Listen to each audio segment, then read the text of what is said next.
welcome to Flooring Models Kit Review time. Today we're looking at MENG's latest 1/35th scale. This is the British Heavy Tank Mark V Male. Okay, now recently we've seen an absolute plethora of new kits coming out. Obviously Takom released some fantastic ones. Tamiya obviously have done their kick in this one as well, and everything else like that. And it's great because they've really been overlooked over so many years. The World War I stuff has almost been forgotten, but obviously with the anniversary of the 100 years, we're seeing absolute tons of them coming out now, and some of the details have absolutely been exquisite. We've seen the Tamiya one was motorized and everything else like that. One thing that's been missing with them all is an interior. So absolutely, this is where MENG really got everybody's attention, because this one actually comes with a full interior. So looking around at the box, we've got this stunning box art that we've seen for so long, been absolutely waiting ages seems to get our hands on this kit. So obviously you've got your TS, this is the Tyrannosaurus 020 kit, 1/35th scale, and it says down here, full interior. We know obviously companies do their research, but we can't get any better than this. This is the UK's Tank Museum.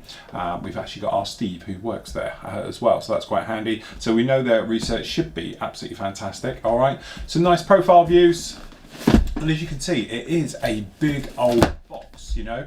This is our interior, so if it is going to be all the way like this, we've got an engine, obviously the drive system and the thing, a little bit about the kit info, a little bit about the actual the Mark V, the male version, and we've got the crib, which is the trench crossing system. It dumps it down to go over it and the various things like that. So as you can see, let's have a look in the box. It's beautiful, very big box. So we've actually got down here, straight off the bat, this is exactly the first time I've ever looked inside this box. So straight off the bat, let's have a look at the instructions. So you see very nice artwork down on the front, proper book this one. So we've got the usual various different languages, working our way through, talking about obviously Bovington Tank Museum down there. If you haven't been, you have to go. It is well worth a look. Absolutely fantastic. Right, usual thing, we've got the tools down there and running around all about the interior. So we've actually got the engine racks going down on here, the clutch system, we are that detailed. You've got a full clutch system. We've got attaching the engine racks to the actual, I presume that's the lower plate, and then the engine itself. So as you can see, we've absolutely got exquisite engine detail right the way through in here. I really hope we're going to see this. Okay, and then obviously we've got the actual engine assembly with the exhaust coming out the top half of the engine being joined. Okay, then we've obviously got the clutch system going right the way down in there, and then obviously putting in, so you've got the transmission and the clutch going down in there onto this plate, and then the engine itself dropping down onto it. Okay, then moving back up and across, obviously we've got, what is this one? This is I don't know, some plate going in on the side. Obviously it looks like a drive system, a control lever being put in there. So we got the rod assemblies going down in there right the way through, putting all of those on both sides and everything else. Okay, and also I must notice the paper seems thicker. Normally with all the instructions it's quite thin. This actually is like proper paper, so it's thicker.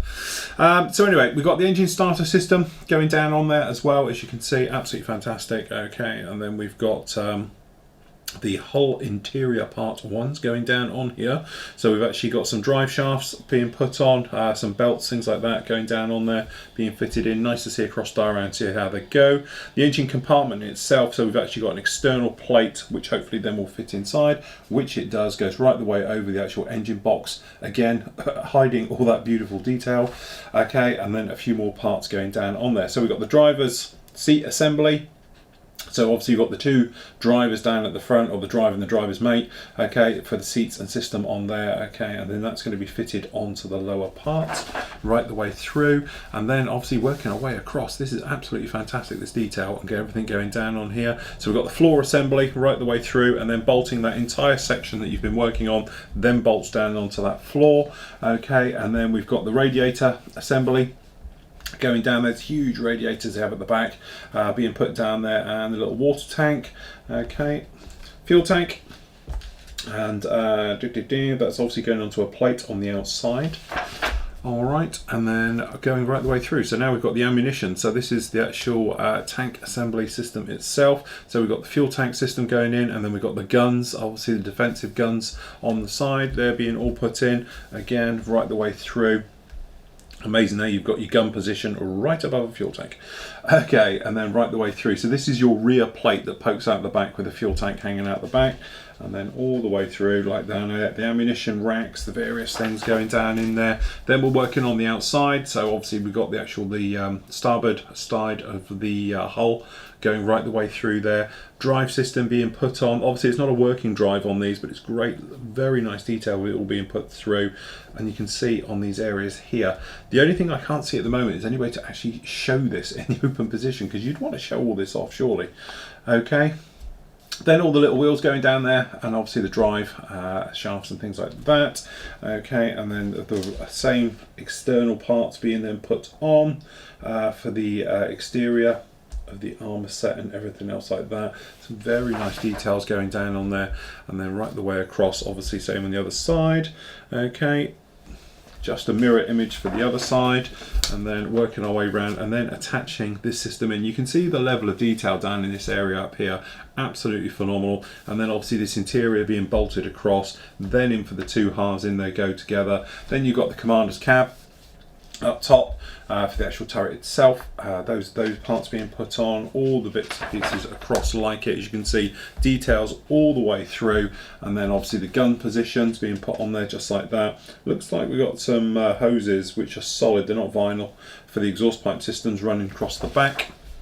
As they come out, I'm going to run over the roof armour sets being put up there and everything else like that. The flagpole, all important flagpole.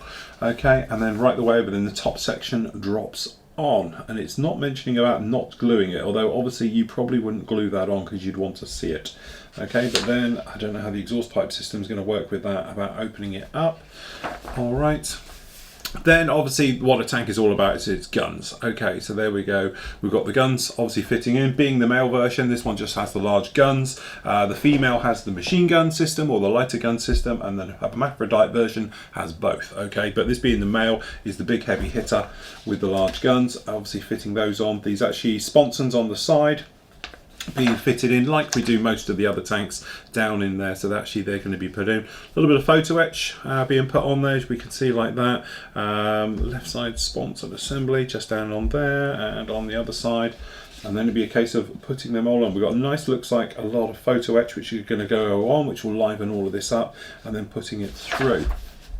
Track assembly is a click fit track, which I do believe is very similar to the Tamiya's way of doing it. And then we've got the actual trench crossing tool. Okay, drops it down in the hole and over it goes, no problem with that at all. And it's the unditching bar, which obviously chains on the front, chains onto the tracks, get thrown through and pull itself out of a sticky mess. And there we go. And then obviously we've got the spark parts, call outs for the sprues, painting, as you can imagine. So we do get a nice piece of photo etch, different markings you can go in there. So obviously we've got the one from Bovington, as you'd imagine, and we've got the other one, Bovington from 1925, in the green. Okay, and we've got another green version there on the back.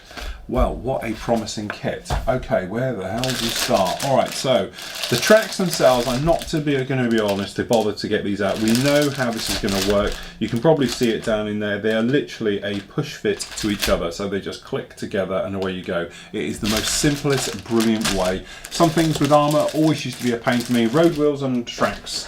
Tracks these days we don't have a problem with. So this is Sprue. I wonder which one we got down here. This is Sprue G. Okay, if we just drop the top camera here just a little bit so you get a nice clear view. Okay, so generally looking around, this is typical MENG. Typical MENG's colour styrene that they tend to do in this sort of tan colour. No sign of flash anywhere. Everything is very nice. There's no real burring either on the parts. There is a tiny little bit for these round parts, things like that. The burring is the seam line. Okay, but generally very nice, very crisply molded, no problem. You can probably see with all of these parts down on here, really, really nice. As you say, you know, you've got ejector pins, but they're all on the blind side of everything, so we don't have to worry about that. Okay. Then we've got this guy just down in here. So again, beautiful texture. The riveting detail, hopefully you can catch in the light. Got some very nice details going down there. Some nice details all running down here. Beautifully done, very crisp, very nice moulding. Typical MENG, okay? It's just how they are. Very nice no problem at all. A couple of ejector pins down on these, which no doubt will flick off, but they're probably not in an area where they need to be removed anyway. But generally you can see, even on the blind side, we've got riveting detail here, but down in here again, you can actually see that we've actually got very nice bolts sticking up, quite sharp to touch as well, with a nice crisply molded, no problem with those at all. Very, very nice. Okay, so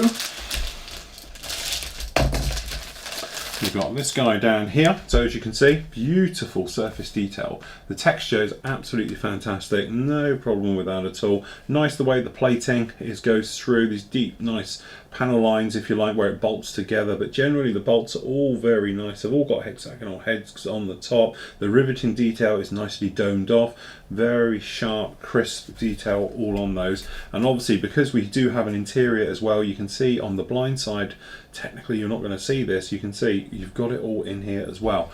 Very, very nicely done, beautifully done in fact on all of these. We just drop this other camera down just a little bit closer. You can see very nicely done, all of these parts. Okay, so into the engine area. So some of the engine details, as you can see, extremely nice, very, very crisp. Again, there's no flash, no mismolds, no sink marks, anything else like that. But even you can see down here, you've got the teeth on this drive. Absolutely exquisite. It's very, very nicely done, very sharp. It's like a working part. Very nice detail on all of that, and even on the blind side.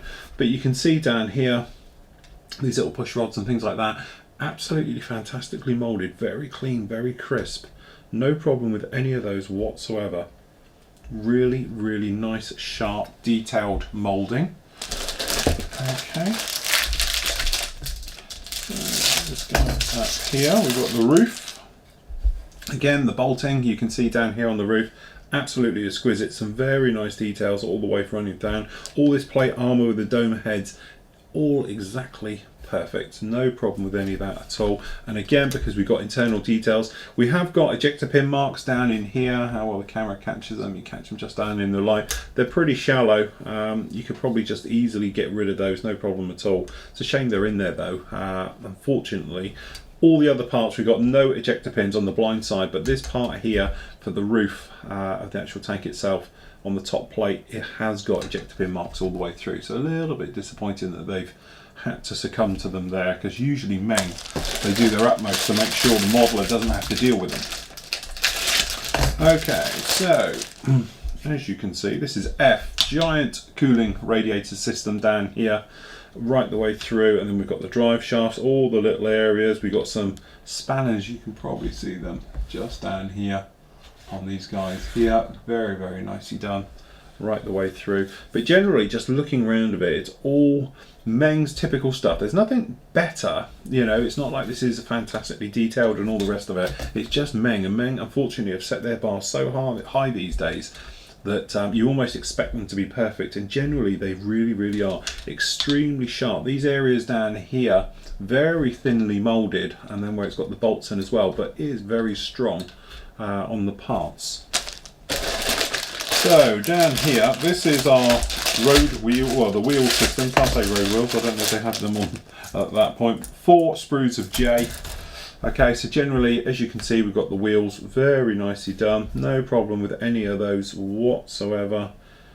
Quick clear up, and we've got the de-ditching tool. Okay, just down there like that. Beautifully done. Can't see any problems with it anywhere. Absolutely exquisite. You can see it just keeps coming. We've got tons and tons of sprues in here. Okay, and then this guy down on here, again, it's a match pair, so we've got the driver's seat, we've got some very nice textures in the cushions as well, which is a nice touch, and generally all the parts down. The chain itself is very nicely moulded, both sides, and these drive sprockets again, and the little sort of flywheel on the back, very nicely done. The plating and everything else, very good. That's very heavy lumps of styrene as well. These bars here are solid, absolutely solid. So I haven't seen anything, that's a lot of plastic. Absolutely fantastic, beautifully done. Normally they'd be hollow or something. Okay, right, the gun and the finer details, let's have a good look at. Okay, so we've got 2 of these in here. All right, so we'll just have a look at the one. As you can see, we've got the turret, okay, for the actual gun to come through. And then looking at it, just generally all the gun looks very, very nice, very reminiscent of the Tamiya one, and all things like that. The detail is a little bit more than the Tamiya's one though, as you work your way around it and everything else like that. So yeah, very, very nice, all of those parts. Okay. So, absolute tons of plastic, piles of it. You can see this detail running right the way down here. This is absolutely phenomenal, fantastic detail. Both sides got ejector pins dashed down on here, and we've got ejector pins somewhat. Actually, no, we don't. That's not an ejector pin.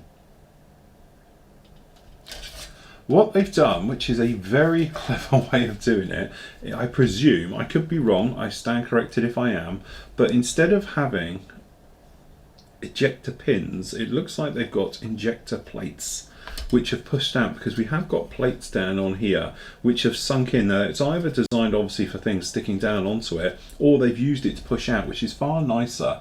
You catch them in the light, there we go, you see them?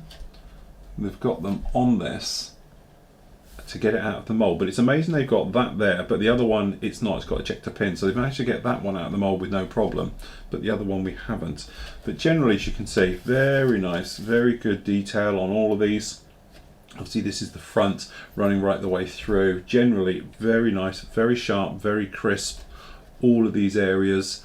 And even down here we've got the insides of the hatches, and then the tops as well, beautifully molded on both sides, no problem with these at all. Very, very nice. Okay, so more of the piping, the exhausts and all things like that. Stab some finger with knife. Okay, so generally, as you can see, we've got a lot of the larger parts down here, no problem with that at all. That guy is hollow, unlike the others. Okay, generally very good. This is the bar that runs over the top, this guy up here. Okay, these are these ones running over here. So very nicely done. I can't see, you can't fault it at all. There's nothing on this you'd think, oh, I don't like that so much. That's a little bit sort of cut the corner. None of this has been cut. Okay, so now we have the inner part. Quite a complex mould, this, got lots of large features.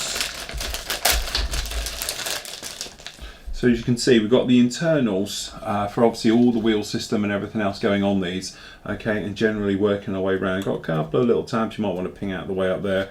Very nicely done. And then obviously on the outside, all that detail continues right the way through. Very, very nicely done. Very sharp, very crisp. You know, these details, as you can see them as they run right the way around and everything else, absolutely beautifully done. No problem with it at all. It is very, very, very nice. In fact, I'd have to say I was a big fan of the Tamiya one, but after seeing this, you know, this is the one to do. So down here we've got the guns, so we've got the light machine guns, we've got machine gun belts, the little dome protectors for mounting them, the mounting rings, things like that. Pretty much standard. Down in here, to be honest, I don't think we need to get this one out. I think we've got the actual engine box itself. This is that box it's going to sit in. Very nice in-scale piece of chain, which makes a change, and a couple of polycaps, okay, just down in there, but that's very nicely done. Although the chain is even coming out the holes in the bag, okay, but even the chain looks proper. It's not like they've taken a universal bit of chain and chucked it in the bag, like so many would do. This actually looks like proper in-scale chain. Photo etch, as you can see, pretty much a standard down there, no problem with that. Very, very nice, just the one sheet of it, but the areas we saw about when we was looking through the instructions, we can see them down on there. So this is your little sprue W for your photo etch parts. Actually very, very nice on all of those. And we've got your markings, which I don't think really we need to take out because there isn't much of them. We've got the eye, okay, but we've got MENG's markings, as you can see, just down there. Very nice indeed. So there we go. Is this the ultimate World War I tank? From my point of view, it's got the interior. The externals are, I have to say probably nicer than Tamiya's. Now, as you know, I've done Tamiya's one, I haven't done the Takom one, and to be honest, we have got another review coming up shortly. I've got the tadpole back there from Takom as well. Now, Takom stuff's very nice, but Meng always brings something to the table and always go that little bit extra, and this time to come out with a full internal set as well. Trouble is, are you actually going to see it? This is these things with these kits. They have amazing detail in there. And I know from our point of view as modelers, it's great. And especially now with the internet and everything else like that, and especially as you know you're on Flory Models, we love to see your work. We love to see builds. Okay, so if you're building it, we can all follow along and you'll have a little diary of everything you've done and all the detail you've done to the internals. Trouble is though, when this thing's buttoned up, you're not going to see it. Maybe there'll be a way to remove the top, but there's certainly nothing that I saw in the instructions or the kit that allows for a simple polycap system so you can open up the top to see all the details in the inside. It would have been nice perhaps if this was a one-piece top that you could just remove, look down and see all the details in there. Then the aftermarket guys perhaps would pop along with a tank crew for it, and that will give you the ultimate World War I tank. Put that in a diorama, you're absolutely fantastic and good to go. But there we go, it is a very, very nice kit. MENG again have stepped up the bar, taken us to the top and given us what I think is the ultimate World War I tank in 1/35 scale. So there we go. Hope you enjoyed that one. I did. Go and get one.